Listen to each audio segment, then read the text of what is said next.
रावण की आंखें कितनी थी? कितनी? 10 के 20। रावण की 20 आंखें थी। 20 आंखों से भी उसे कुछ नहीं दिखता था।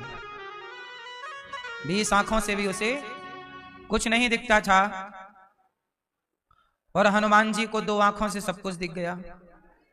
विभीषण को 2 आंखों से सब दिख गया। 20 आंखों वाले को जो नहीं दिखा वो 2 आंखों वाले को दिख गया। और कई बार 2 वाले को जो नहीं दिखता वो अंधे को दिख जाता है। इसलिए कहता हूं कि इन आंखों से जितना आप लोगों ने अभी तक देखा है, जो देखा है वो तो बहुत छोटा, बहुत थोड़ा अभी तक आपने देखा है। बहुत कुछ इन आंखों से देखना बाकी है। कितनी आंखें हैं आपके पास? 2 है, सच बताओ। और भी कोई आंखें होती हैं? कौन सी आंखें? कहते ना मन की आंखें खोल। कौन सी आंखें? ये चमड़े की आंखें हैं, ये ऐसे ही हैं, ठीक है, जगत को देखने के लिए भगवान ने दे रखी हैं। इन आंखों से भी हमें क्या दिखता है? इन आंखों से हमें दिखता है कि ये अच्छा है, ये बुरा है, ये साफ है, ये गंदा है। यही तो दिखता है इन आंखों से। लेकिन जो मन की आंखें हैं ना, उन आंखों से वो दिख जाता है जो इन आंखों से नहीं दिखता। ये बात सही है कि गलत है? इसलिए कहता हूं कि जो ईश्वर है वो इन आंखों का सब्जेक्ट नहीं है। अच्छा एक बात बताओ, क्या बैक्टीरिया इन आंखों का विषय है? बोलो। वो माइक्रोस्कोप का विषय है। बिना माइक्रोस्कोप के क्या बैक्टीरिया देख पाओगे? फिर जैसे कुछ चीजें इन आंखों से देखी ही नहीं जा सकती, है ना? जो चीज सैटेलाइट से देखी जा सकती है वो डायरेक्ट इन आंखों से नहीं देखी जा सकती। देखेंगी तो यही आंखें, पर बीच में माइक्रोस्कोप चाहिए, सैटेलाइट चाहिए, दूरबीन चाहिए, है ना? ऐसे ही देखेंगी तो यही आंखें, पर इन आंखों के बीच में वो मन की आंख चाहिए। वो मन की आंख जो देख पाती है वो ये आंख नहीं देख पाती। इसलिए कहता हूं कि आप अपनी तीसरी आंख को जगाओ। शंकर जी की तीसरी आंख खुल गई। वो तीसरी आंख खुली तो कौन जला? बोलो। हाँ, जब तीसरी आंख खुली तो कामदेव जला। सच बताओ, कामदेव शंकर जी ने जलाए। आप लोगों के भीतर भी कामदेव है कि नहीं? बोलो हाँ कि ना?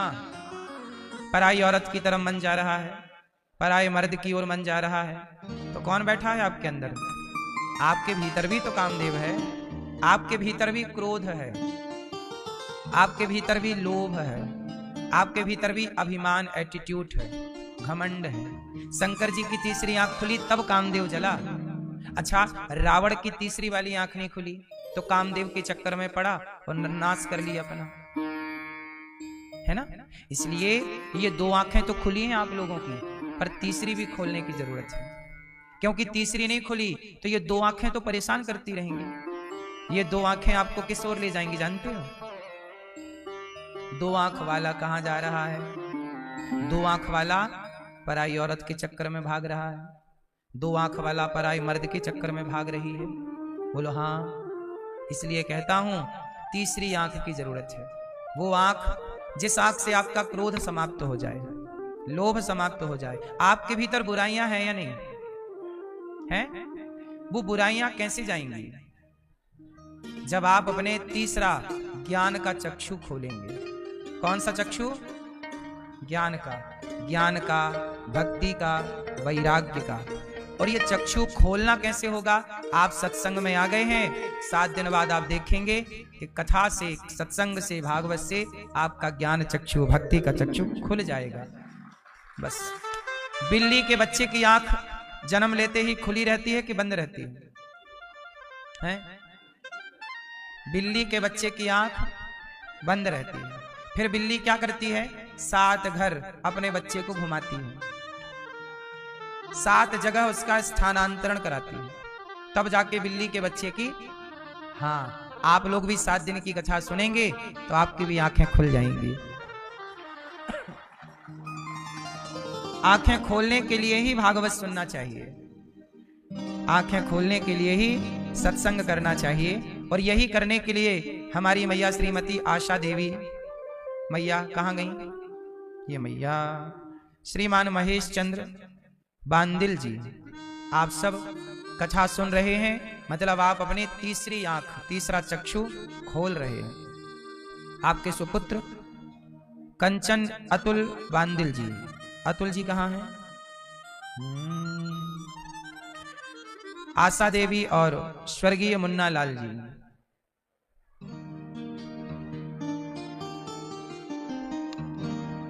मतलब ननंद भौजाई दोनों का नाम आशा है। अच्छा, देवरानी जेठानी, अच्छा एक लड़ाई तो होती नहीं होगी फिर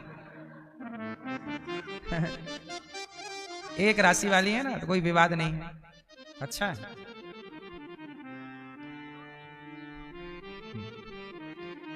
और श्री रामकली सुरेश चंद्र जी, गीता देवी, ओम प्रकाश जी, सुधा देवी, राधे श्याम जी और समस्त बांदिल परिवार, मृगपुरा वाले मुरैना मध्य प्रदेश से आप आए। आप सभी यजमान परिवारों का बहुत बहुत स्वागत, वंदन, अभिनंदन। सब पर भगवान की कृपा बनी रहे, यही मंगल कामना। कथा की गंगा में हम डुबकी लगाएं। आज से यहाँ भागवत जी के पोथी पाठ भी बैठे हैं। पोथी पाठ कराने वाले सभी यजमान परिवारों का खूब खूब स्वागत, वंदन, अभिनंदन। आप लोग ने इस मार्गशीर्ष माह में कथा का आयोजन कराया है, पोथी पाठ कराए हैं। जो व्यक्ति भागवत सुनता है उसके पितरों की सदगति जरूर होती है। पितरों की सदगति चाहते हो, पितृ दोष से मुक्ति चाहते हैं तो भागवत जरूर सुनना चाहिए। इसे अघहन भी कहते हैं। ये कौन सा महीना चल रहा है, अघन। अघ मतलब क्या होता है, अघ मतलब पाप होता है। जो पाप का हनन करे, मतलब पाप को समाप्त करे, वो माह अघहन है। भगवान कृष्ण 12 महीने में अघहन को कृष्ण का स्वरूप माना गया। अघहन कौन है, माना कृष्ण ही है। इसलिए आप लोग बड़े पावन पवित्र महीने में भागवत जी का आयोजन करा रहे हैं। अभी 26 तारीख से 26 नवंबर से ब्रजमंडल की 84 कोस की परिक्रमा होगी। सबसे पहले भागवत किसने किसको सुनाई? सबसे पहले भागवत सुनाई भगवान श्रीमन नारायण ने ब्रह्मा जी को। फिर ब्रह्मा जी ने सुनाई अपने पुत्र देवर्षि नारद जी को। फिर नारद जी ने सुनाई वेद व्यास जी को। फिर वेद व्यास जी ने सुनाई शुकदेव जी को। और एक बार भगवान शिव ने सुनाई माता पार्वती को। तो वहां पर सुना सुखदेव जी ने, शुक तोता। फिर वो तोता अपनी मां के पेट में चले गए। और फिर 12 वर्षों बाद सुखदेव जी भगवान जब बाहर आए, तब वेद व्यास जी ने उन्हें भागवत सुनाई। और वही सुखदेव जी ने राजा परीक्षित को सबसे पहले, धरती में सबसे पहले भागवत किसने किसको सुनाई? तो सुखदेव भगवान ने राजा परीक्षित को सुनाई। कहां सुनाई? शुकताल में। परीक्षित जी कौन है? अभिमन्यु के बेटा। अभिमन्यु कौन है? अभिमन्यु अर्जुन के बेटा। अर्जुन कौन है? पांडु के बेटा, पांडु पुत्र। पांडु कौन है? वेद व्यास जी के पुत्र।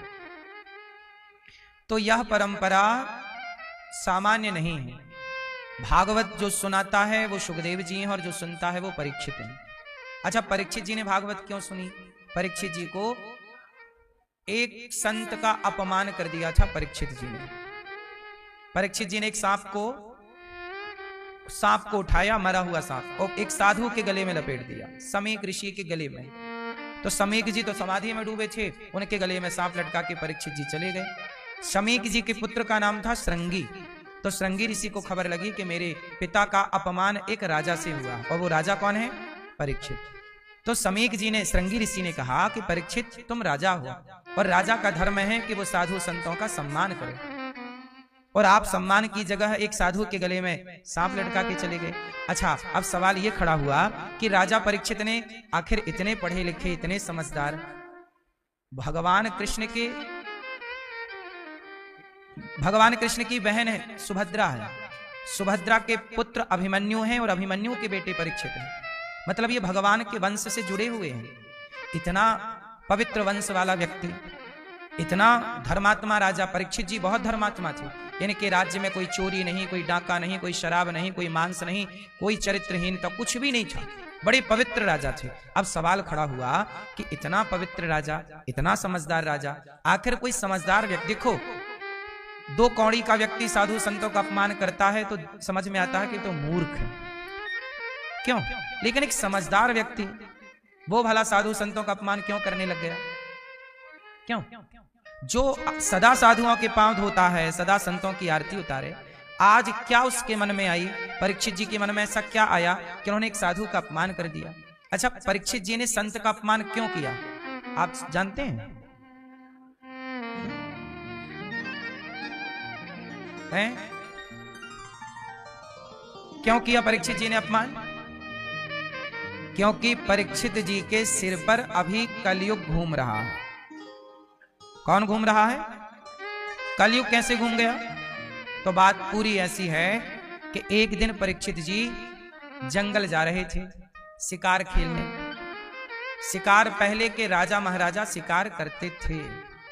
अब आप कहोगे कि राजा लोग शिकार क्यों करते थे? राम जी भी तो शिकार करते थे। सीता जी ने कहा सोने का मृग लाओ, तो लाओगे कब? जब मारोगे तब लाओगे। तो क्या राम जी भी शिकार करते थे? क्या दशरथ जी भी शिकार करते थे? क्या पांडु भी शिकार करते थे? क्या परीक्षित जी भी शिकार करते थे? तो सुनो, पहले के राजा महाराजाओं को शिकार करने का अधिकार था। क्यों? जैसे डॉक्टरों को चूहे पर एक्सपेरिमेंट करना रहता है। क्या बिना चूहे पर एक्सपेरिमेंट किए, बंदर पर एक्सपेरिमेंट किए, क्या कोई भी डॉक्टर हो सकता है? उत्तर दीजिए। नहीं। डॉक्टर, ऐसा कोई डॉक्टर नहीं है जिसको पढ़ाई के दौरान चूहे पर एक्सपेरिमेंट ना कराया गया हो। कई बार तो बंदरों पर एक्सपेरिमेंट होता है, और भी कुछ जानवरों पर हो सकता है, मुझे उसकी जानकारी ज्यादा नहीं है। चूहा और बंदर की तो मुझे पता है कितना होता है। क्यों जी, बात सही है कोई आप में से डॉक्टर? नहीं। चूहे पर एक्सपेरिमेंट करते हैं कि नहीं डॉक्टर? बोलो हाँ। तो बताओ, चूहे पर जब एक्सपेरिमेंट करते होंगे तो चूहा मरता होगा, तो क्या डॉक्टर को हत्या लगेगी? बोलो, क्यों नहीं लगेगी? क्योंकि वह पढ़ाई का, शिक्षा का एक सब्जेक्ट है। क्यों भैया, सही है? मोबाइल वाले भैया गूगल पर सर्च कर रहे हो? नहीं कर सकते। सुनो ध्यान से, जैसे डॉक्टर चूहे पर एक्सपेरिमेंट करते हैं, ऐसे पहले जमाने के राजा शिकार करते थे। अच्छा, शिकार करने के दो कारण थे पहले के राजा लोग। और सुनो, शिकार करने का अधिकार केवल राजा का था, मेरा और आपका, अर्थात आम पब्लिक का।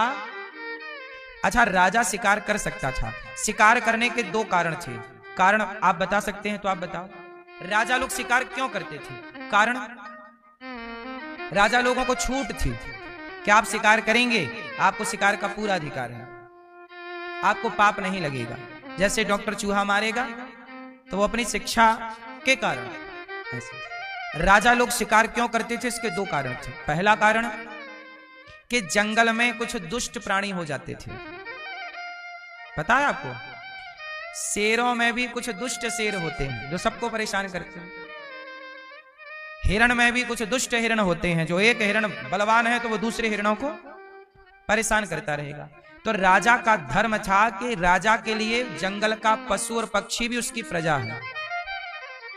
राजा का शासन केवल मनुष्यों पर नहीं, पशु पक्षियों के लिए भी वो राजा है, सबका राजा है। तो जो उद्दंडता फैलाए जंगल में, उस पशु को मारना राजा का धर्म है। बोलो हाँ। जैसे आपने पुराने टाइम पे देखा होगा, गांव में कुछ बैल होते थे, बैल और कुछ गाय, वो ज्यादा ऊधम मचाती थी, तो किसान लोग क्या करते थे, उसके गले में इतना बड़ा डंडा डाल देते थे नीचे लटक, उससे वो दौड़ती नहीं थी। फिर आप में से कितने लोग पहले ये सब देखे हैं? ऐसा ना मैं झूठा पड़ जाऊं ना, आज के लड़के नहीं जानते सब चीजें। गले में क्या डाल देते हैं इतना बड़ा डंडा। इससे क्या होता है कि वो गाय उधम मचाती है, कुछ बैल उधम मचाते हैं। तो जो गाय और बैल उधमी हो जाते हैं, मस्ती करने वाले, मार दिया किसी को, है ना, उन पे किसान शासन करते हैं। शासन मतलब उसे अपने वश में रखने के लिए उसके गले में इतना मोटा डंडा डाल देते हैं ताकि उसकी रफ्तार कम हो, धीरे धीरे चले, क्योंकि उधमी है ना, शरारती। इसलिए आपने देखा होगा दुल्हा दुल्हन, घोड़ा घोड़ी पे जो दुल्हा बैठ के जाता है, उस घोड़े के ना आंख में पट्टी बंधी होती है ऐसे। बोलो हाँ, क्यों? क्योंकि आंखों में पट्टी नहीं बांधेंगे, वो यहां वहां देखेगा तो ज्यादा भागेगा, वो कंट्रोल में नहीं हो सकता। वो कंट्रोल में आए, इसलिए ये सब चीज का कारण है। अब कारण ना जानने से आप कुछ भी समझ सकते हैं। तो पहले के जंगल में कुछ जंगली जीव भी उद्दंड होते थे, उन उद्दंड जीवों को मारना राजा का अधिकार था। पहला कारण तो ये। दूसरा कारण, राजा शेर को मारता था और हिरण को। दो चीजों को आपने सुना होगा। शेर इसलिए मारता था कि प्रजा, जब राजा शेर को मारता तो प्रजा को राजा पर भरोसा होता कि हमारा राजा बलवान है, शेर को मार सकता है, तो दुश्मन से हमारी रक्षा करने योग्य राजा है। तो पब्लिक का विश्वास जीतने के लिए उसे शेर को मारना पड़ता था। हिरण को क्यों मारता?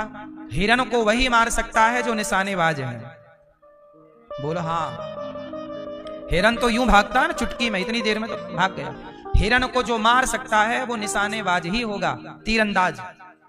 तीरंदाजी, यदि तीर आप चलाना जानते, इससे प्रजा को यह विश्वास होता था कि हमारा राजा निशानेबाज है, ये दुश्मन को मार सकता है। जो हिरण को नहीं मार सकता वो दुश्मन को भी, क्योंकि हिरण प्रत्यक्ष भाग रहा है, ऐसे दुश्मन भागता, तो उसे मारना है। तो राजा इसलिए शिकार करते थे। तो शिकार करने का मैंने केवल कारण बताया। राम जी क्यों शिकार करते? राम जी भी राजा हैं। पांडु क्यों शिकार करते? पांडु भी राजा हैं। दशरथ जी क्यों शिकार करते? दशरथ जी भी राजा हैं। तो राजाओं के लिए शिकार की बात लिखी है, आम पब्लिक के लिए नहीं है। मेरा और आपका अधिकार नहीं है। अब मैं चलता हूं आगे। राजा परीक्षित जी एक दिन जंगल शिकार खेलने आए। अब कहानी यहां से स्टार्ट होती है, कथा ध्यान पूर्वक सुनिए। एक दिन की बात है, राजा परीक्षित जी जंगल आए शिकार खेलने के लिए, लेकिन वहां पर शिकार विकार तो हुआ नहीं। एक गाय और एक बछड़ा मिल गया। एक गाय और एक बछड़ा। गाय बूढ़ी थी और बछड़ा उसका बच्चा गाय का। तो दोनों थोड़ा वृद्ध ही थे, बछड़ा भी बूढ़ा ही था। और दोनों को एक काला सा आदमी मार रहा था, लात। गाय को लात मार रहा था और बछड़े को भी लात मार रहा था। वहीं से राजा परीक्षित जी का गुजरना हुआ। परीक्षित जी ने पूछा कि आप गाय को क्यों मार रहे हैं, बछड़े को क्यों मार रहे हैं? तो उस काले व्यक्ति ने कहा, परीक्षित जी ने कहा तुम कौन हो? कहा कि मैं कलयुग हूं। परीक्षित जी ने कहा कलयुग हो? हाँ। तो गाय को क्यों मारते हो? कलयुग बोला जहां गाय की सेवा है, गाय है, वहां मैं रह नहीं पाता, इसलिए गाय को मार के हटा रहा हूं। राजा परीक्षित जी ने कहा तुम गाय को मार रहे हो लात से?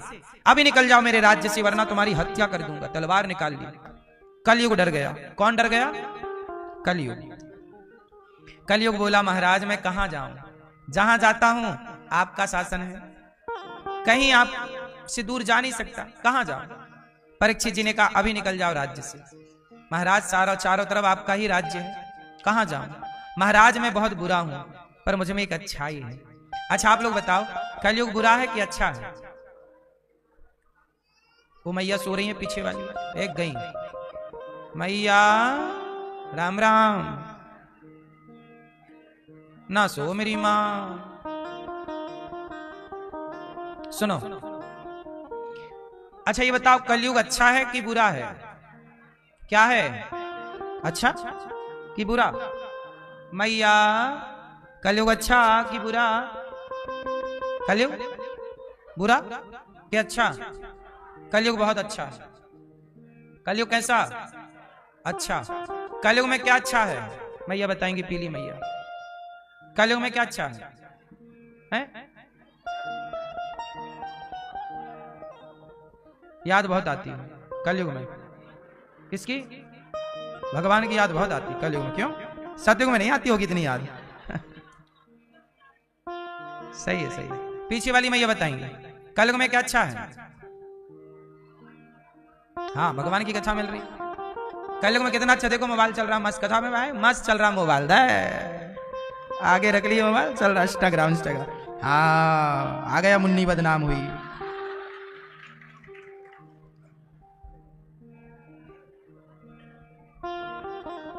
सुनो, कलयुग में सबसे अच्छा है कलयुग केवल नाम आधारा। कलयुग इतना अच्छा है कि सतयुग त्रेता द्वापर में जो सदगति बड़े जप तप यज्ञ से होती थी, कलयुग में वही अच्छी गति केवल भगवान का नाम जपने मात्र से हो जाती। कोई प्रेम श्रद्धा भाव से नाम जपे, केवल श्रीमन्नारायण श्री कृष्ण श्रीमन्नारायण, राधे कृष्ण श्री कृष्ण गोविंद हरे मुरारी। कोई प्रेम से नाम जपे तो नाम के बल पर वह भव से, किसके बल पर, किसके बल पर? ये कलयुग है। कलयुग में ये अच्छाई है कि कलयुग में नाम बड़ा प्रभावी है। अजामिल जैसा पापी नाम लेके तर गया, बड़ा पापी था। आप जानते हो अजामिल को? क्यों भाई, आप जानते हो अजामिल को?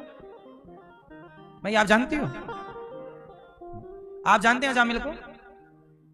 आपके पड़ोस में रहता था। अजामिल जैसा पापी भी नाम के बल पर तर गया, बड़ा पापी था। पराई औरतों के संग जुआ खेलना, मांस खाना, कोई ऐसा गलत काम था नहीं कि जो उसने ना किया। लेकिन मरते समय धोखे से नारायण उसके बेटे का नाम निकल गया, तर गया। ये कलयुग की अच्छाई है। बात समझ में आई? इसलिए आपसे मेरी हाथ जोड़ के विनती है, काम करो पर चलता रहे भीतर श्रीमन्नारायण श्रीमन्नारायण, राधे कृष्ण श्री कृष्ण गोविंद हरे मुरारी, हे नाथ नारायण, सीताराम सीताराम, हरि हरि हरि बोल, हरि शरणम हरि शरण, विष्णु विष्णु विष्णु, जो भी नाम अच्छा लगे। ओम नमः शिवाय, ओम नमः, जो अच्छा आपको लगे। एक नाम, भगवान के सारे नाम प्रिय हैं, आप नाम जपते रहो, काम करते रहो। कलयुग बहुत अच्छा है, बोलो हाँ। राजा परीक्षित जी से कलयुग बोला कि मैं अच्छा हूं, मेरे में ये विशेषता है। तब राजा परीक्षित जी से बोला कलयुग कि देखो मेरे में ये विशेषता है ना, अब मुझे रहने की कोई जगह दे दो, आप कोई स्थान दे दो। परीक्षित जी दयावान थे, उन्होंने कहा ठीक है, यदि तुम में विशेषताएं हैं, अच्छी चीजें हैं, तो मैं तुम्हें रहने के 4 कमरे बनवा के देता हूं। अब राजा परीक्षित जी ने कलयुग को 4 कमरे दे दिए। ये राजा परीक्षित जी ने इसलिए दिए कि उस जमाने में ये कमरे थे ही नहीं। क्या पता था परीक्षित जी को कि आजकल ये कमरे घर घर हो जाएंगे। कौन से कमरे थे? द्यूतम पानम स्त्रियः सूना यत्रा धर्मश्चतुर्विधा। कलयुग कहां कहां रहता है, परीक्षित जी ने निवास दे दिया। रहो, कहां रहो? द्यूतम, द्यूतम मतलब जुआ। जुआ किसी भी तरह का हो सकता है, ताश का जुआ, क्रिकेट का जुआ, आजकल क्रिकेट में जुआ होता है, और मोबाइल पर बहुत सारे ऐप आ गए हैं आजकल, ये सब जुआ है। तो द्यूतम जुआ। कलयुग कहां रहता है? जहां जुआ है वहां कलयुग है। इसलिए कृपया विनती है, जुआ ना खेलें। क्या ना खेलें? खेलेंगे तो हमारा कुछ ना बिगड़ेगा। किसका बिगड़ेगा? आपका स्वयं का बिगड़ना है। आप खेलते हैं जुआ क्या ये भैया? खेलते हो क्या? ताश नहीं, ये पीछे वाले भैया क्या खेलते हो? मर्डर मार देते हैं भक्तों का। भक्तों का नाम मर्डर कब से हो गया? पत्तों का। तो ये बुढ़ापे में गेम खेलते हैं? बताओ हैं? तो कलयुग आपके खोपड़ी में है। जुआ खेलोगे बुद्धि भ्रष्ट हो जाएगी। जुआ खेला था कौरवों ने, जुआ खेला था पांडवों ने। कौरवों ने जुआ खेला तो सर्वनाश हुआ, पांडवों ने जुआ खेला तो 12 साल का वनवास, 1 साल का अज्ञातवास। ये जुआ के कारण हुआ। द्रौपदी के कपड़े क्यों उतारे गए? जुआ के चक्कर में। जुआ ना होता तो द्रौपदी का अपमान, सोचिए कितना बुरा है। इतिहास हमारा दर्पण है। मैया शोर ना करो मेरी मां, चुपचाप रहो। इतिहास हमारा क्या है? दर्पण है। इतिहास देख कर भी नहीं सीखे और नहीं सुधरे तो फिर इससे बड़ी मूर्खता क्या हो सकती? सही है? जुआ खेला कौरवों ने, सर्वनाश हुआ। तेरा क्या होगा रे कालिया?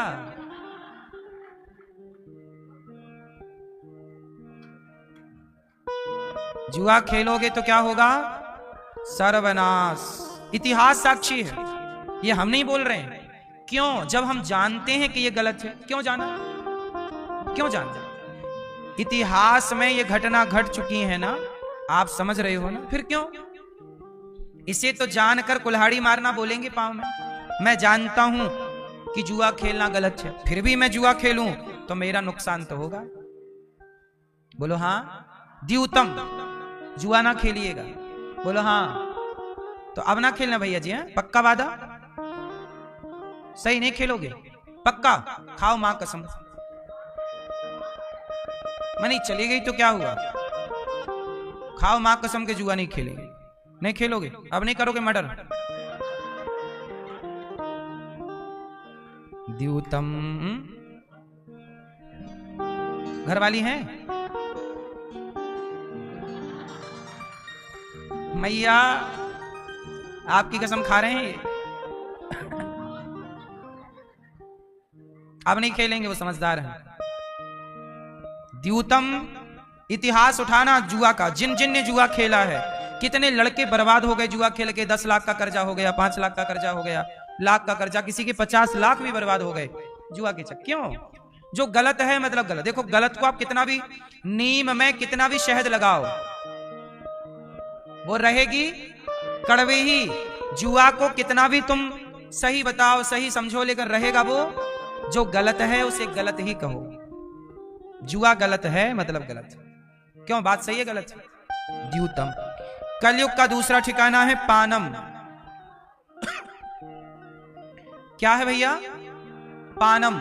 पानम मतलब शराब, मदिरा, दारू। शराब ना पीजिएगा। आप में से कोई पीता है क्या? कौन पीता है? सब पीते हैं। आप पीते हो? पीले वाले भैया सही। और ये भैया आप वाले मूछ वाले नहीं पीते? सही। हाँ। और आप भैया? आप जी, आप पीते हो शराब? रोज पीते हो? कभी कभी? कभी कभी। कैसी लगती है पीने में? हैं? मीठी, खट्टी, कड़वी? तो काहे पीते हो? हैं? कड़वी चीज पीना है तो जूड़ी ताप पी लिया करो। अच्छी चीज जूड़ी ताप। क्यों? जूड़ी ताप एक दवाई है ना बुखार की, बड़ी कड़वी रहती है। शराब पीने से फायदा है? काहे पीते हो? अच्छे, शराब पीने से कोई फायदा है? फिर क्यों पीते हो? उत्तर दो।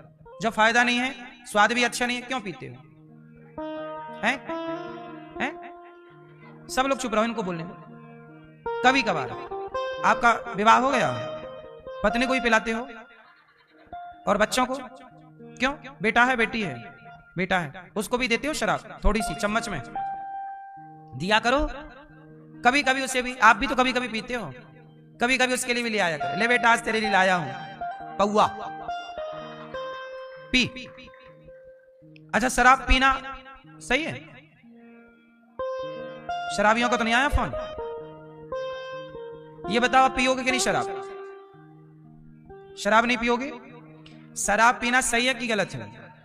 गलत है ना? तो अब आप पक्का वादा करो कि शराब नहीं पियोगे। शराब पी के कितने लोग बर्बाद हो गए। मिला क्या? किडनी और खराब हो गई, लीवर और खराब हो गया, घर के जेवर गहने और बिक गए। आपकी तरक्की में बाधा है शराब। सही है कि गलत है? दोस्त यारों के बीच में बैठ के पीते हो कभी कभी। ये दोस्त यार तो चाहते ही हैं कि तुम शराबी बन जाओ। दुनिया आपको बिगाड़ना चाहती है। अच्छा एक बात बताओ, जो आपको शराब पिलाता है वो आपके लिए सही सोच रहे हैं या जो आपसे कहते हैं भैया शराब ना पियो, वो आपके शुभ चिंतक हैं? आपका शुभ चिंतक कौन है? जो पिला रहे हैं वो, या जो मना कर रहे हैं वो? तो हम आपके शुभ चिंतक हैं कि नहीं? और आपके वो दोस्त जो आपसे कहते हैं यार पी लो क्या होता है, ये दोस्त नहीं है, ये दुश्मन है। किसी का बिगाड़ना हो उसे शराबी बना दो, खत्म हो जाएगा। किसी को पीक पे तरक्की कर रहा है, शराबी बना दो, नीचे आ जाएगा। सही है कि गलत है? लेकिन आप कभी किसी को शराब ना पिलाना, किसी को उठते हुए को गिराना मत। आपके जो दोस्त आपको शराब पिला रहे हैं वो सब चाहते हैं कि आप तरक्की ना करें, नीचे रहें, क्योंकि असफल व्यक्ति कभी नहीं चाहेगा कि आप सफल हों। वो चाहेगा मैं असफल हूं, तुम भी मेरी तरह रहो। सफल व्यक्ति ही आपको सफलता देखना चाहेगा, सफल देखना चाहेगा।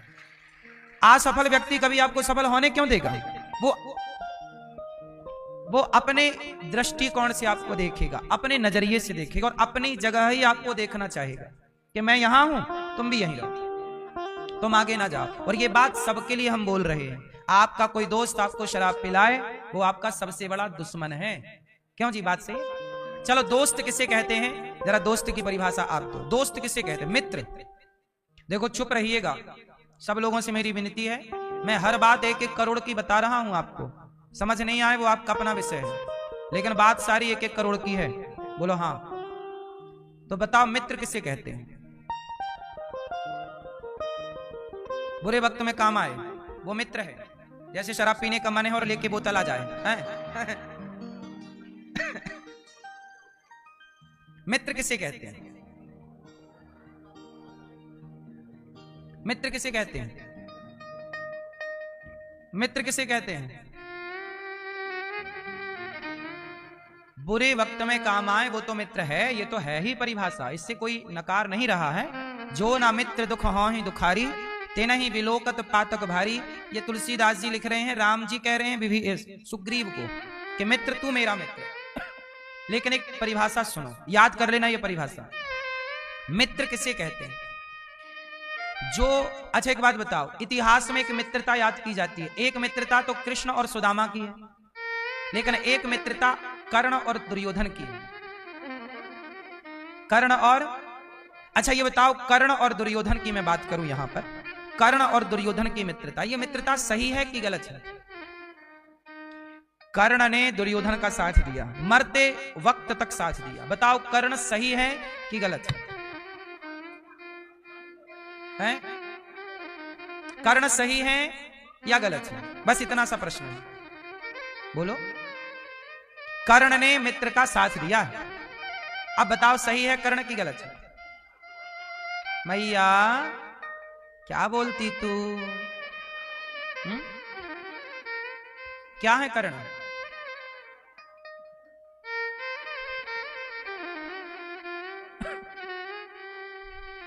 सुनो, कर्ण सही है कितने लोग स्वीकार करते हैं? हाथ उठा के बताओ। कर्ण सही है। कर्ण गलत है कितने लोग स्वीकार करते हैं? कुछ लोग कह रहे हैं कर्ण गलत है, कुछ कह रहे हैं सही है। आओ इस पे पूरा विश्लेषण कर लेते हैं। बिना विश्लेषण के बात समझ में नहीं आएगी। भैया समझ में आए इसके लिए सुनना पड़ेगा। कर्ण बहुत अच्छे मित्र हैं, सही है, परंतु कर्ण ने साथ किसका दिया? दुर्योधन का। अच्छा, दुर्योधन की सभा में जब द्रौपदी के कपड़े उतारे जा रहे थे, उस समय कर्ण भी वहां मौजूद थे। मित्र किसे कहते हैं? मैं परिभाषा में कर्ण का नाम रख रहा हूं। कर्ण जानते थे कि द्रौपदी के कपड़े उतारना गलत है, पर कर्ण ने दुर्योधन को रोका क्यों नहीं? कर्ण ये कह सकते थे कि मित्र, एक नारी को सभा में निर्वस्त्र करना धर्म नहीं है। अरे मित्र उसे कहते हैं जो गलत से मित्र को रोके। आपका मित्र आप गलत कर रहे हैं तो आपका मित्र ये नहीं कि तू गलत कर रहा है तो चल मैं भी तेरा साथ दूं। जो गलत में रोके और सही में साथ दे वो मित्र है। मित्र का मतलब ये नहीं कि तू बलात्कार कर रहा है चल मैं भी करता हूं तेरे साथ, ये मित्रता नहीं है। मित्रता तो ये है आप जानते हो कि मेरा मित्र गलत चला गया, गलत रास्ते पर है, उसको सही करना, मोटिवेट करना, भाई तू गलत जा रहा है यार, तू शराब क्यों पीने लग गया, तू गांजा क्यों पीने, तू गलत है, ला हाथ पकड़ के जो निकाल ले गलत से, वही ना मित्र है। मित्र का मतलब ये नहीं कि तू गांजा पीता है तो चल मैं भी तेरे साथ पीऊं, तू शराब पीता है तो चल मैं भी पीऊं, नहीं, ये मित्रता नहीं, ये मूर्खता है। ये मित्रता की पहचान, मित्र का धर्म बोलो। इसलिए मेरी आपसे विनती है कि पहले यह जानना बहुत जरूरी है कि मित्र कौन है। हम लोग सबको मित्र मान लेते हैं, सब मित्र नहीं है। कैकई ने मंथरा को अपना गुरु मान लिया, तू तो हमारी गुरु है। सब गुरु नहीं हो सकते, सब मित्र नहीं हो सकते। यदि आपने सबको गुरु मानकर मंथरा जैसों से भी सीख लिया और मंथरा जैसों की सलाह ले ली, तब तो लुटिया डूब जाएगी। कर्ण चाहते तो महाभारत रोक सकते थे, कैसे? भगवान कृष्ण समझाने गए कि दुर्योधन पांडवों को 5 गांव दे दो, युद्ध नहीं होगा। बोला हाँ, गए थे ना भगवान कृष्ण, गए पांडवों को 5 गांव दे दो, युद्ध नहीं लड़ना भाई, गलत है। क्यों मारा काटी करें, क्यों तुम्हें मारूं, क्यों मैं मरूं, गलत है। दुर्योधन इतना दुष्ट कि भगवान कृष्ण की बात नहीं सुनी। अच्छा, कर्ण चाहते तो दुर्योधन को समझा सकते थे, क्योंकि कर्ण की बात दुर्योधन मानता था। कर्ण चाहते तो बोल देते कि यार युद्ध करना समाधान नहीं है, तुम पांडवों को 5 गांव दे क्यों नहीं देते, तुमने उनकी सत्ता लूट ली है, तुमने उनका इंद्रप्रस्थ ले लिया है, 5 गांव दे दो ना। चाहता तो कर्ण ये कह सकते थे, पर कर्ण खुद नहीं चाहते थे कि युद्ध रुके, क्योंकि कर्ण को एक लालच था स्वयं को श्रेष्ठ धनुर्धर बनाना। और स्वयं श्रेष्ठ धनुर्धर कब बनेंगे? जब अर्जुन मरेंगे। तो ये चाहते ही थे कि युद्ध, याद रखिएगा, कई बार आपको कुछ लोग सलाह देते हैं, कई बार उनकी सलाह में भी स्वार्थ होता है। कुछ लोग क्या होता है, जब आप अपने पिता से लड़ते हो, जब आप अपने भाई से लड़ते हो ना, तो गांव के, समाज के, परिवार के कुछ लोग आपको समझाते हैं, यार तू सही है, तू सही है, हाँ तूने क्या गलती की, तेरा भाई गलत है। अब ये लोग जो समझा रहे हैं ना, ये सारे शकुनी हैं। ये सारे क्या हैं? ये सब शकुनी का अभिनय कर रहे हैं। अरे इन लोगों को बोलना चाहिए कि भाई तेरा भाई है यार, लड़ाई हो गई, कुछ कह दिया, क्या बात है, चलो गले मिलो। जो गले मिलाए वही ना इंसान है। जो तुम्हारी लड़ाई में, कई लोग तुम्हारी लड़ाई का फायदा उठाते हैं और वो चाहती हैं कि तुम एक ना हो पाओ, क्योंकि तुम्हारे लड़ने से उनका, यही अंग्रेजों ने किया था, फूट डालो शासन करो। इतनी सी बात तुम समझ नहीं पाए, इतना सा तुम देख ना पाए, इसलिए तो हम कहते हैं कि तुम्हारी आंखों से कुछ दिखता है तो कुछ नहीं दिखता। तो जो नहीं दिखता वो भी दिखे, इसके लिए सत्संग करना चाहिए। समाज में ऐसे लोग हैं जो आपके भाई भाई में, पति पत्नी में, माता पिता में, परिवार में फूट डालना चाहते हैं। बोलो हाँ। अब जैसे एक छोटा सा उदाहरण मैं आपको देकर समझा दूं, हो सकता है मेरा ये उदाहरण गलत हो, सही हो तो आप समझ लीजिएगा, गलत हो तो मेरी बात मुझे वापस कर दीजिएगा। जैसे पति पत्नी की हुई लड़ाई, एक उदाहरण दे रहा हूं मैं आपको, सिर्फ पति पत्नी की लड़ाई हुई, जरा सी बात थी, पत्नी चली जाती है मायके, और मायके में माँ बोलती है, पिता बोलते हैं, भाई पूछता क्या हुआ, वो बोलती है मेरा तो सम्मान नहीं है ससुराल में, सास ने तो ऐसा बोल दिया, ससुर ने ऐसा कह दिया और पति ने ऐसा कह दिया। उस समय लड़की के माता पिता क्या बोलते हैं, अरे तेरे पति की हिम्मत कैसे हुई कि ऐसा कह दिया, तेरी सास की हिम्मत कैसे हुई ऐसा कह दिया। समझ लो कि इस तरह समझा रही है यदि मां, तो ये मां नहीं है, मां के रूप में मंथरा है। समझाना ऐसे चाहिए कि बेटा लड़ाई सबके घर होती है, सास सबकी ऐसी ही होती है, पति पत्नी में लड़ाई ऐसे ही होती है बेटा। 2 बात तुम सुन लो, 2 बात बुला लो अपने दामाद को, प्यार से समझा दो कि भैया हमने अपनी बेटी आपको दी है, जिस बेटी ने माता पिता परिवार का त्याग किया है अपने पति के लिए, उस पति का धर्म है कि वो अपनी नारी का सम्मान करे, वो नारी की इज्जत करे। इस तरह से समझा बुझा के भी बात बन सकती है, लेकिन आदमी वहां अकड़ जाता है।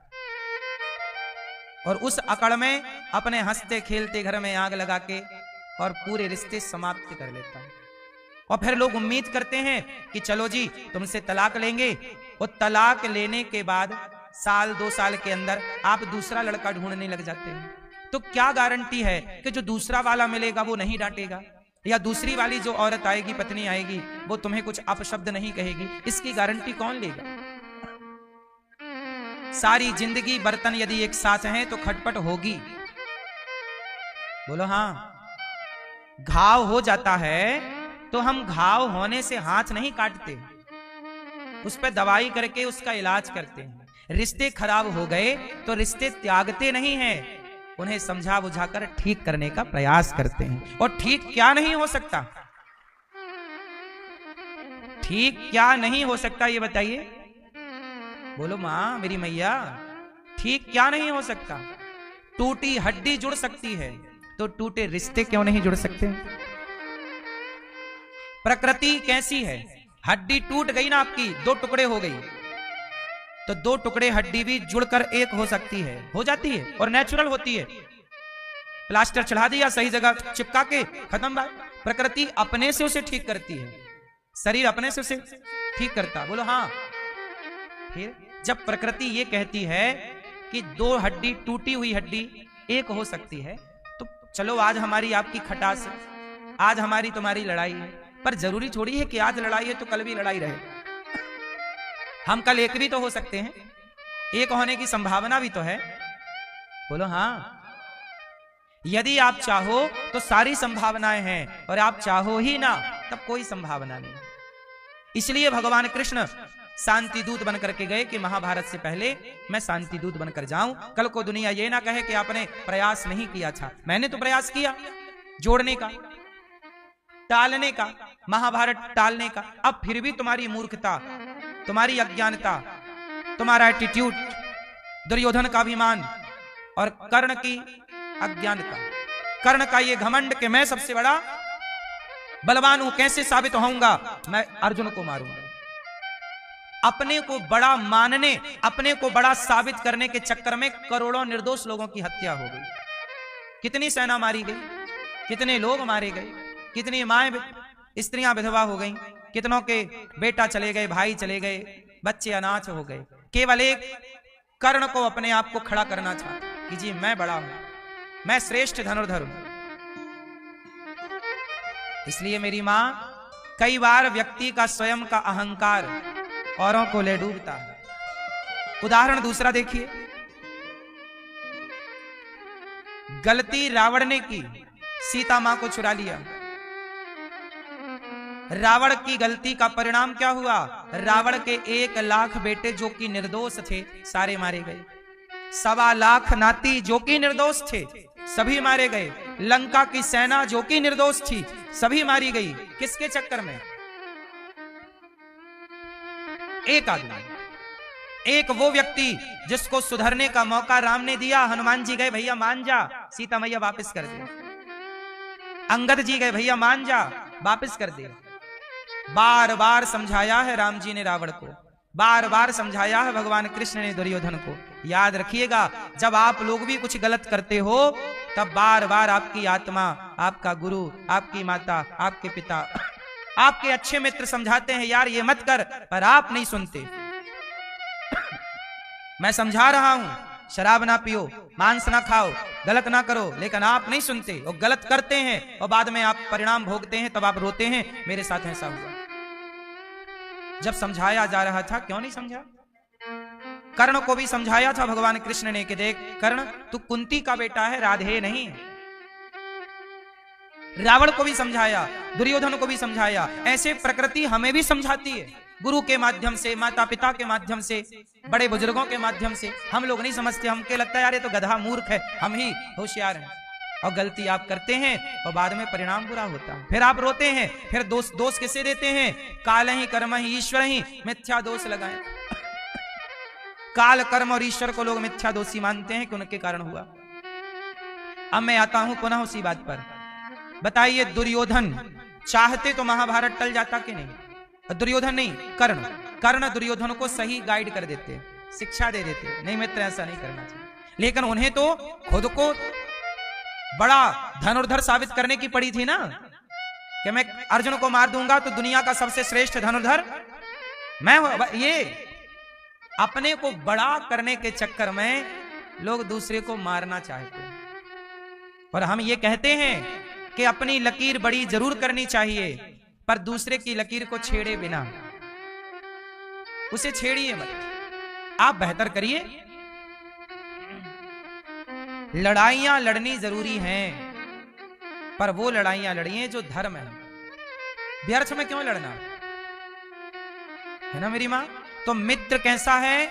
जो गलत से रोके, जो गलत में आपका सहयोगी बन जाए, वो मित्र नहीं है। इसलिए कहता हूं, उसे मित्र मत मानिए जो आपको शराब पिलाता हो, गांजा पिला, वो आपका दुश्मन है। प्रिय भक्तों, राजा परीक्षित जी ने कलयुग को पहला ठिकाना दिया जुआ, द्यूतम, दूसरा शराब।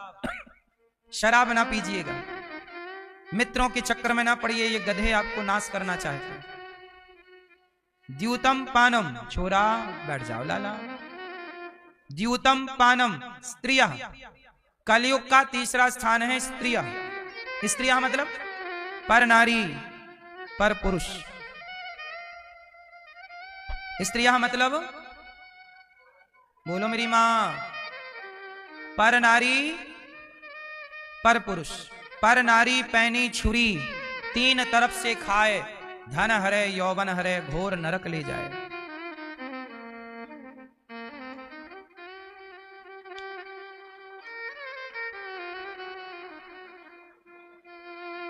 पराई स्त्री के चक्कर में ना पड़िएगा। मैया काहे तुम लड़ रही हो मेरी मां?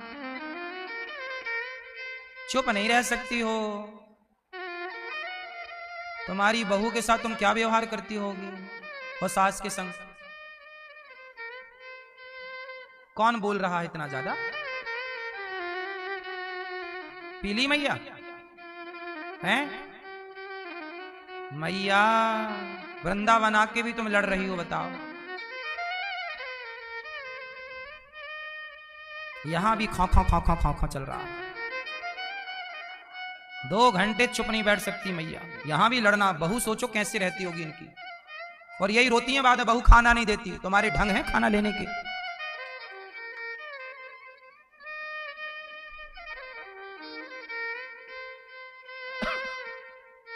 सुनो,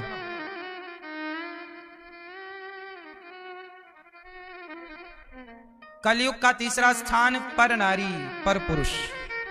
तीसरा स्थान क्या? पर नारी पैनी छुरी। रावण पड़ गया पराई स्त्री के चक्कर में, सर्वनाश हो गया। आप तो नहीं पड़े?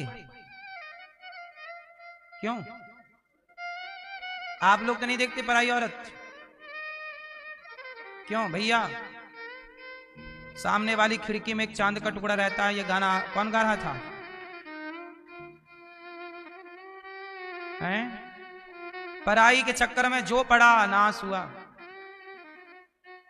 और मैया आप लोग भी ना पड़ जाना। आजकल मैया लोग भी अपने वाले को तो ड्रम में पैक करके, हाँ, बगल वाला जिंदाबाद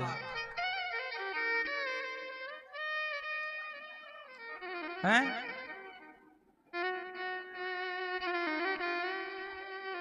आजकल देखो, पहले तो पुरुषों को समझाना पड़ता था, आजकल माताओं को भी समझाना पड़ता है। आजकल पता नहीं माताओं को क्या हो गया। एक लड़की का ब्याह हो रहा था, तो लड़की की मां को दामाद ही पसंद आ गया। बोली बेटा तू रुक, मैं आती हूं दामाद जी के संग घूम फिर के। भाग गई दामाद के संग। बोलो हाँ। लड़की बेचारी बैठी, शादी की तारीख पक्की हो गई थी उसकी बेचारी की। ये हाल चल रहा है अब कलयुग। ये सुनना बाकी था बस। ये सुना कि नहीं आप लोगों ने?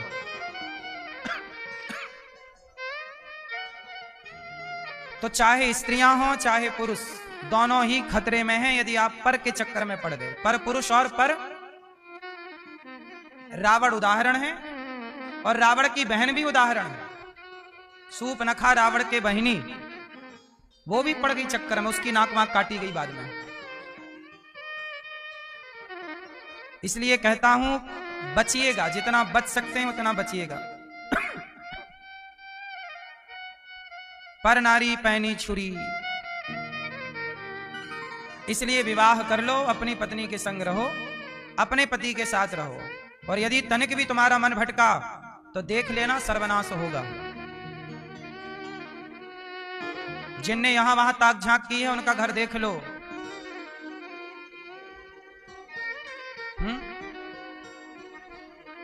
किया नहीं तो कर देखो।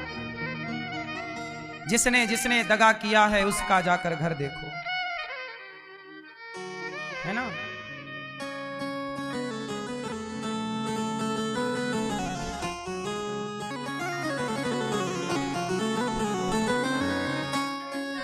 दगा किसी का सगा नहीं है, किया नहीं तो कर देखो। जिसने जिसने दगा किया है जाकर उसका घर देखो।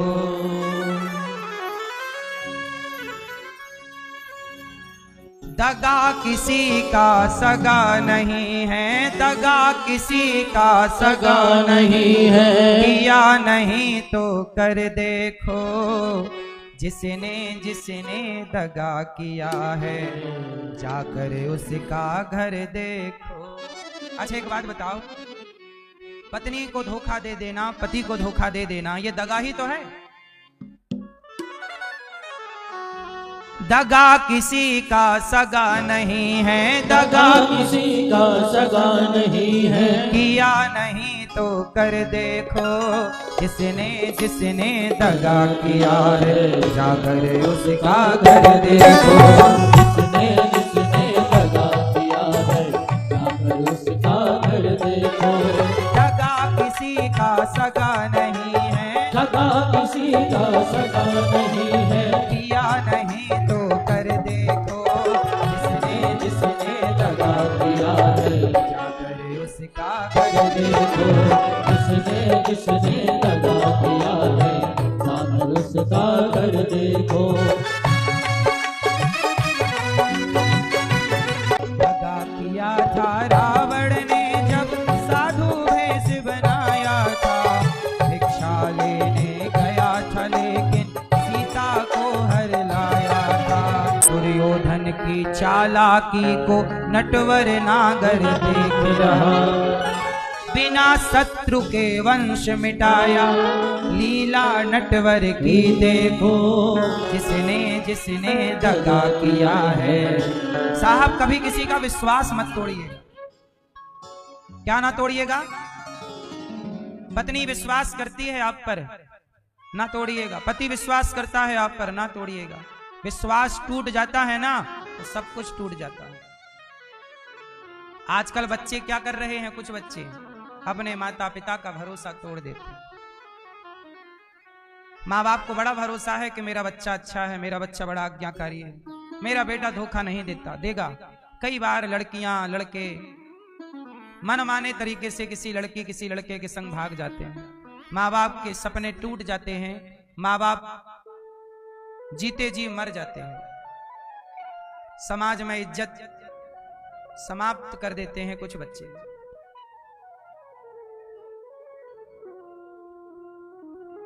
किसी को धोखा देकर प्यारे एक बार खुश हो जाना। कर्म की अग्नि में जल करके फिर जीवन भर पछताना। सच्चा सुख पाने की खातिर, सच्चा सुख पाने की खातिर। आप सच्चा सुख कौन कौन पाना चाहते हो? सच्चा सुख पाने की खातिर भला किसी का कर देखो। सच्चा सुख चाहते हो तो किसी का भला कर। सच्चा सुख पाने की खातिर भला किसी का कर देखो। जिसने जिसने दगा किया है जाकर उसका घर देखो। सुख चाहते हो तो क्या करो मैया, क्या करो? भला की जय भला होगा, बुरा की जय बुरा होगा। भला की जय भला होगा, बुरा की जय बुरा होगा। वही लिख लिख कर क्या होगा, यही सबको चुकाना है। मैया जी झूठ मत बोलो, प्रभु के पास जाना है। इसलिए कहता हूं भला करने से अपार सुख है। इसलिए आप भी भले काम करो। और आप सबका तो मैं धन्यवाद देता हूं कि आप सबने इतना भला काम किया कि आप सबके सहयोग से गौरी गोपाल आश्रम में 311 बेसहारा माताएं रहती हैं, जिनको बच्चे घर से निकाल देते हैं, वो माँ यहाँ रहती हैं। यहाँ पर हजारों भक्तों के लिए अखंड भोजन चलता है। 25 से 30 हजार लोग पर डे निःशुल्क यहाँ भोजन करते हैं। अखंड रसोई चल रही है, 30 हजार लोग भोजन कर रहे हैं। ये भला है कि बुरा है? आप भी भला की जय भला हो, बुरा की जय बुरा होगा। भला कीजिएगा। आप भी किसी को भोजन दीजिए, किसी संत को भोजन दीजिए, किसी साधु को भोजन दीजिए। हजारों संतों को यहाँ भोजन बंटता है। बात समझ में आई कि नहीं? तो राजा परीक्षित जी ने कलयुग को कौन कौन से स्थान दिए? जुआ, शराब, पराई स्त्री पर पुरुष, चरित्रहीनता और मांस। बेवजह अपने स्वाद के लिए, पेट के लिए किसी को मारो मत, जीव हत्या ना हो। और 5वां है बेईमानी से कमाया गया धन। इन 5 स्थानों में कलयुग रहता है। इसलिए बेईमानी के धन से बचिएगा। आप लोग बेईमानी करके कमाते तो नहीं हो, ईमानदारी से कमाओ। 1 रुपए कमाओ पर ईमानदारी का। क्यों? ईमानदारी का कमा के खाने वाला व्यक्ति झोपड़ी में भी खुश रह सकता है, और बेईमानी करने वाला व्यक्ति सोने के महलों में भी परेशान है। ईमानदारी, ईमानदार की रोटियां सुख देती हैं, पचती हैं। बेईमानी का 56 भोग भी पचता नहीं है मेरी माँ। तो ये राजा परीक्षित जी को कलयुग, उन्होंने जब 5वां स्थान दिया, राजा परीक्षित जी ने सोने की मुकुट पहन रखी थी। वो मुकुट जरासंध की थी। कलयुग जाके परीक्षित जी के सिर पे बैठ गया, और राजा परीक्षित जी के सिर पे जब कलयुग बैठा तो उन्होंने एक संत का अपमान कर दिया। इसलिए राजा परीक्षित जी ने संत का अपमान किया, और राजा परीक्षित जी को संत ने शाप दिया, इति लंघित मर्यादम तक्षका सप्तमे हनि। आज से 7वें दिन तक्षक तुम्हें डसेगा और तुम्हारी मृत्यु हो जाएगी। परीक्षित जी को 7 दिन में मरने का क्या लगा? शाप लगा। राजा परीक्षित जी शुकताल गए और सुखदेव भगवान आए, तब उन्हें भागवत सुनाई कि जिसे 7 दिन में मरना है वो क्या करेगा। भागवत जो सुनता है उसका उद्धार हो जाता है। कोई पापी व्यक्ति भागवत सुने तो तर जाएगा क्या? बोले हाँ। एक पंडित जी थे। कौन से पंडित जी? आत्मदेवः पुरे तस्मिन् सर्ववेद विशारदा। एक पंडित जी थे आत्मदेव। बहुत ध्यान से सुनना। पंडित जी की पत्नी का नाम था श्रीमती धुंधली देवी। पंडित जी बड़े ज्ञानी, विज्ञानी, समझदार। पंडित जी के पास सब कुछ था। तुंगभद्रा नदी के किनारे एक गांव था, आत्मदेव पंडित जी रहते थे उस गांव में। उत्तमपुर नाम का गांव था, नगर था। पंडित जी रहते, बड़े प्रेम से जीवन गुजारा होता। एक दिन क्या हुआ कि पड़ोसी आ गए पंडित जी के घर में। पड़ोसी बोले, पंडित जी राम राम। हाँ भैया राम राम, कैसे हो? अच्छे। पड़ोसियों ने कहा कि तुम्हारे घर में एक गाय है, वो बछड़ा बछड़ी को जन्म नहीं दे रही। पंडित जी बोले, पता नहीं क्या बात है, जंगल तो जाती है, पता नहीं कुछ नहीं हो रहा है उसे। बोले, आपके घर में ये तुलसी लगी है ना, बार बार सूख जाती, क्यों? पंडित जी बोले, पता नहीं भाई, हम तो लगाते हैं, पानी वानी खूब डालते हैं। पड़ोसियों ने जानते हो क्या बोला? बोले, तुम्हारे बेटा नहीं है इसलिए गाय को बच्चा नहीं होता और तुलसी सूख जाती। पड़ोसी इतनी बात कह के चले गए। अब आत्मदेव जी के अंदर घुटन होने लग गई कि लोग क्या सोचते हैं मेरे बारे में, मेरे बेटा नहीं है। हे भगवान, मेरा बेटा क्यों नहीं है? अब मैं जी के क्या करूंगा। पड़ोसियों की बातें इतनी मन में लगी, हृदय में लगी, इतने घायल हुए आत्मदेव जी कि अपना घर छोड़ के जंगल चले गए। अब मैं मर जाऊंगा। देखो जरा, आप लोग क्या बोलते हैं आपको फर्क नहीं पड़ता, पर जिसके लिए बोलते हैं उससे बड़ा फर्क पड़ता है। आप तो बोलकर भूल जाएंगे, पर सामने वाला पता नहीं उन शब्दों से कितना घायल और परेशान हुआ होगा। इसलिए आपसे हाथ जोड़ के प्रार्थना करता हूं मेरी मां, किसी को ऐसा मत कहा करो कि वो परेशान हो जाए। हम क्यों किसी का दिल दुखाएं अपनी वाणी से। कहते हैं ना, कहते हैं कि घर न किसी का बसा सको तो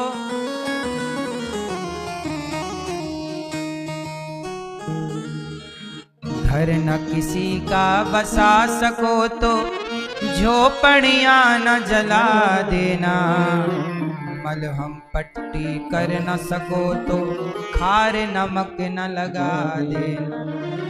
दीपक बन कर जल न सको तो दीपक बन कर जल न सको तो अंधियारा भी मत करना। पुष्प नहीं बन सकते हो तो कांटे बन कर मत रहना। किसी को कुछ मत कहिए, आप कह देंगे सामने वाला परेशान होगा। सही कहिए, दिल किसी का प्रसन्न हो ऐसा कहिए। पड़ोसियों ने मार दिए ताने, ऐसे आप लोग भी गलती करते हो। किसी को बेटा ना होए, किसी स्त्री को, तो हमारी माताएं तो बेचारी को जीने नहीं देती। जहां मिलेंगी है कुछ, है कुछ। जान रही है कि बेचारी को डॉक्टर ने मना कर दिया, नहीं हो सकता, कोई प्रॉब्लम है शारीरिक, फिर भी मजे लेंगे। है अरे राम राम, इनकी बहू के तो कुछ नहीं। किसी पे हंसना कितना बड़ा पाप है। हंसने से याद आ गया, अष्टावक्र जी का नाम सुना है? अष्टावक्र जी हैं कहोड़ ऋषि के पुत्र। उनके पिता को ना शास्त्रार्थ में जनक के यहां, वो शास्त्रार्थ में हार गए तो जनक के यहां एक पंडित थे ज्ञानी, वहां का नियम था जो हार जाएगा उसे पानी में डुबा दिया जाए, मार दिया जाएगा। तो कहोड़ मतलब जब अष्टावक्र जी अपने मां के पेट में थे ना, तब इनके पिताजी शास्त्रार्थ में हार गए और उन्हें मार दिया गया। जब ये बड़े हुए 8-10 साल के, तो इन्होंने अपनी मां से कहा, मां मेरे पिताजी कहाँ हैं? कौन? अष्टावक्र। उनका नाम अष्टावक्र क्यों है?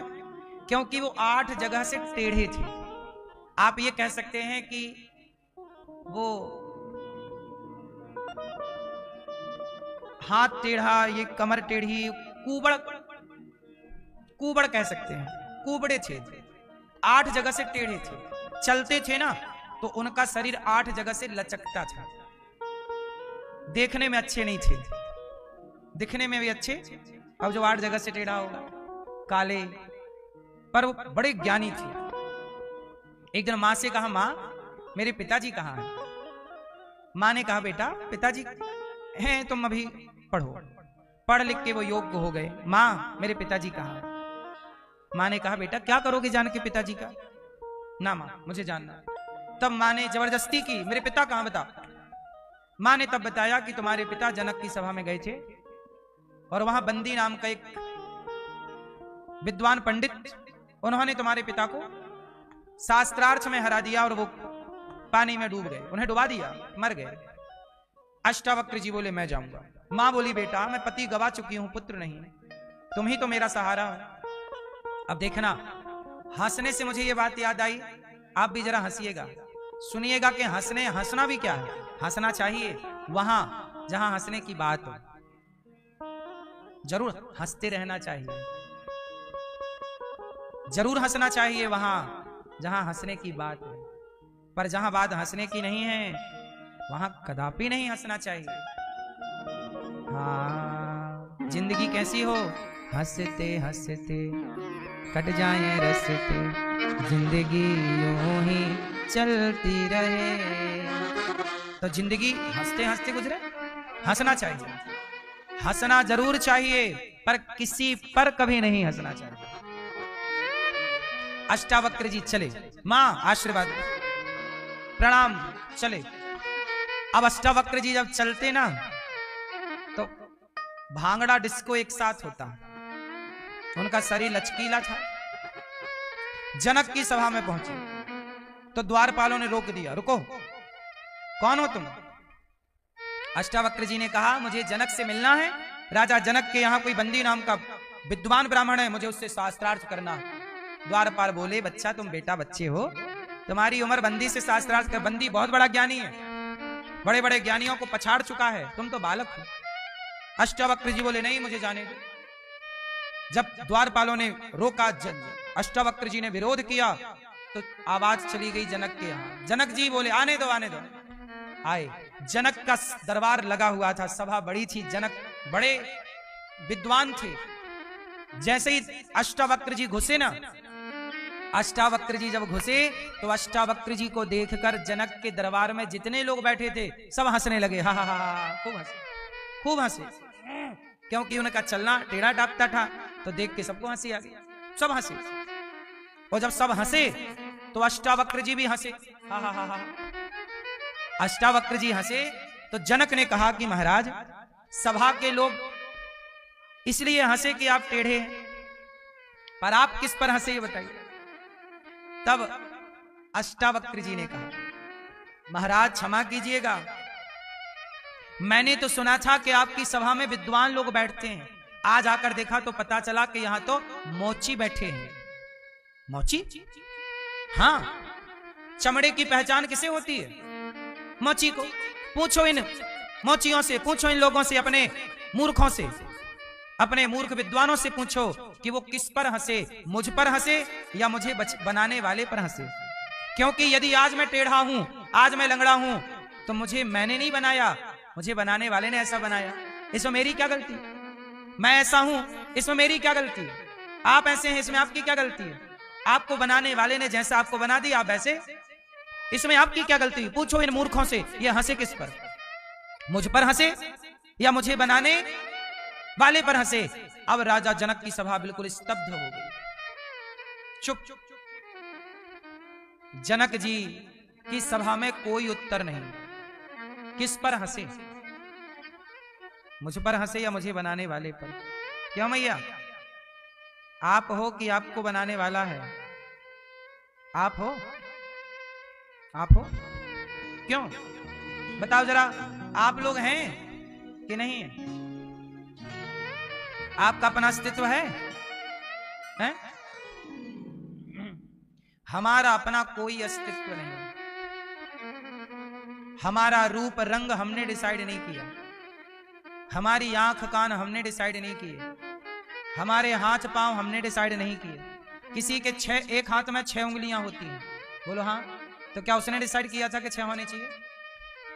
किसी के 5 है, बोलो हाँ। कोई लंगड़ा है तो क्या उसने डिसाइड किया था कि मैं लंगड़ा हूं? कोई अंधा है, कोई बहरा है, कोई अपाहिज है, कोई कैसा है? कोई 2 बच्चे एक साथ पैदा हुए पर दोनों जुड़े हैं, ऐसे भी लोग हमने देखे हैं। अब बताओ, क्या उन्होंने ऐसा डिसाइड किया? इसका मतलब है कि हमारा अपना कोई अस्तित्व, हमें बनाने वाले ने जैसे बना दिया, तो पूरी पूरी भूमिका आपकी है कि भगवान की है? अच्छा ये बताओ, आपकी भूमिका क्या है? आपका अपना अस्तित्व क्या है? आपसे सवाल, अस्तित्व भगवान का है कि आपका है? आप क्या है फिर? ढांचा भी आपका है? ढांचा भी आप बनाते हो?